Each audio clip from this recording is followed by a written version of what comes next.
Assalamu alaikum wa rahmatullahi wa barakatuh. How are you guys doing? Now, you may have known the Islamophobic forces and the anti-Islamic elements have been running a wild campaign, the like of which we haven't really seen in recent times in Scandinavia. Now, we've got somebody who, in my opinion, represents one of the top pioneers in Northern Europe, in fact, of the Dawah, someone who's been responding to some of this Islamophobia, and somebody who has raised a lot of money in expanding a Masjid and Dawah center, the biggest of its kind in the entire Scandinavia. Fayed Quraishi, how are you, my friend? Good, mashallah, barakallah. Is that a good enough introduction? Barakallah fik. Well, it was all false. I thought you were talking about yourself. Well, I'll tell you what, I mean, with that introduction, it's true to say that we've seen things that has actually reached international media. But these guys that are running around, I mean, I've seen some things. Even today, I was looking at some videos of these guys getting physical now. I mean, they're getting really brave. Can you tell us of what's going on here? So to be honest, this Qur'an burner phenomena, it's been going on for too long. Too long. And I think we've had enough of it. Because these guys, they have not only been burning the Qur'an, they're wrapping the Qur'an in bacon.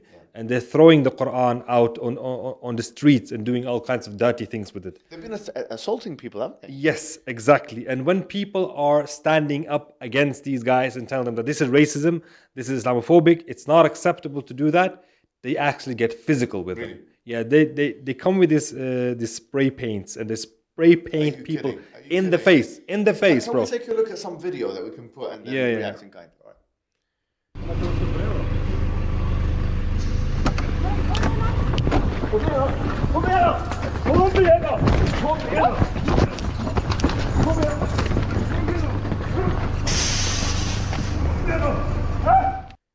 I mean, that is absolutely obnoxious, isn't it? SubhanAllah. You could see how they're fighting and they're hitting children, kids, youngsters. My God. I don't have words to describe that. I think that's absolutely cowardly. Yes, it is. Is it what's the word? Pusillanimous, yeah.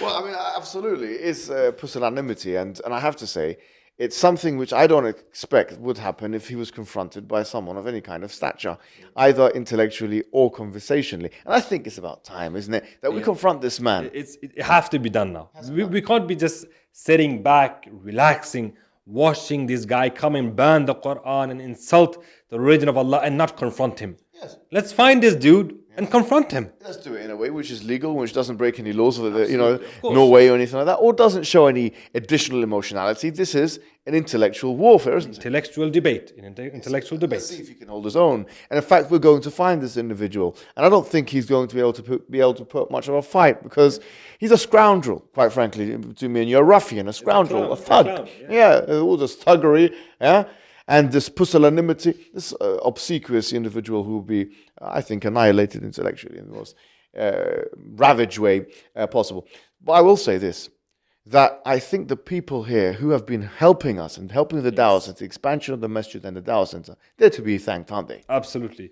And if it wasn't for you guys, Allahumma barik, I think we raised approximately $1 million just by using this guy as a servant, as you say. Allahu Akbar.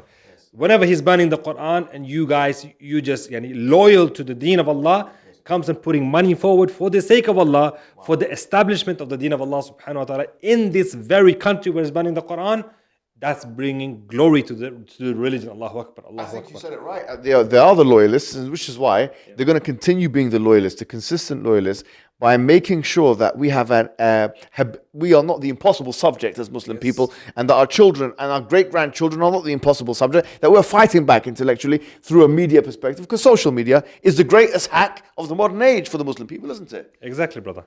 And also, just the fact that this guy, his whole mission is about eradicating Islam, deporting Islam and Muslims from the country of Norway and eradicating them from Scandinavia.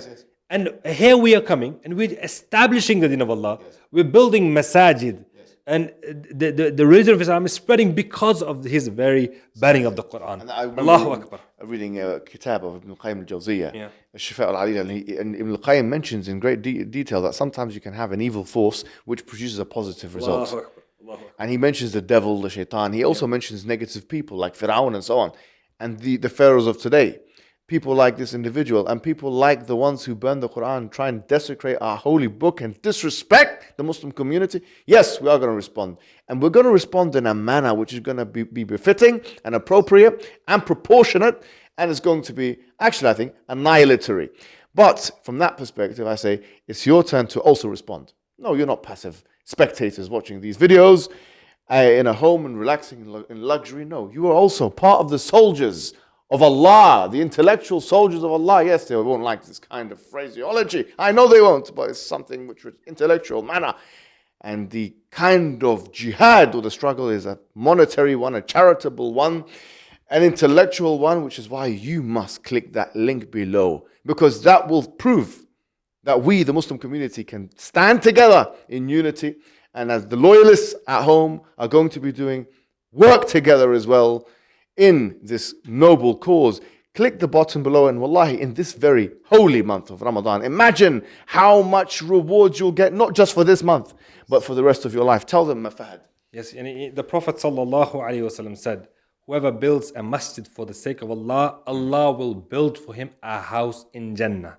So if you can get Allah subhanahu wa ta'ala to build a house for you in paradise, in the holy month of Ramadan, what more do you need? What more do you need? And it's not just a masjid we're doing here. This is a knowledge production. This is something which is going to expand throughout the entirety of the Scandinavian province. We are talking about something which is going to affect the entire narrative, not just in our generation, but the generations to come in the entirety, not just of Northern Europe, but all of Europe. So I say we have no choice in the matter, if you think about it from that perspective. It's about survival now for the Muslim community. You must click the link below, or there will be regrets. Wassalamu alaikum wa rahmatullahi wa barakatuh. Hey you! Are you wasting your time on social media again? Your brothers and sisters in Islam Net from Norway are establishing a masjid, a dawah center. Establishing a masjid to convey the message of Islam is one of the best deeds a Muslim can do. There's a huge need for it in Norway. You know this and I know this. So that makes the reward even greater. So give generously and Allah Azza wa Jal will give you even more.